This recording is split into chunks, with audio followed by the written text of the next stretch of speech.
আগামী পয়লা বৈশাখ আমাদের যেহেতু তখন ছুটি থাকবে, সেজন্য আগে থেকে সেলিব্রেট করা হচ্ছে। সবাইকে পয়লা বৈশাখের শুভ নববর্ষের অগ্রিম শুভেচ্ছা। আপনারা সকলে ভালো থাকুন, সুস্থ থাকুন। ইংরেজি মাসের সঙ্গে সঙ্গে আমাদের স্কুলে বাংলা এই নববর্ষ যে ব্যাপারটা, সেটা যাতে বাচ্চাদের কাছে খুব ক্লিয়ার হয় বা তারাও বুঝতে পারে যে হ্যাপি নিউ ইয়ার যেমন হয় সেরকম শুভ নববর্ষও হয়। সেই জন্যই তাদের সামনে তুলে ধরার চেষ্টা করা হচ্ছে আমাদের পক্ষ থেকে। এই আপনারা সবাই ভালো থাকবেন, সুস্থ থাকবেন। আমি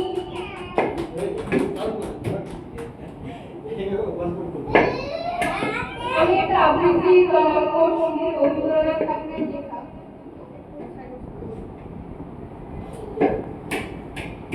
রবীন্দ্রনাথ ঠাকুরের লেখা আমরা সবাই জানি এই আবৃত্তিটা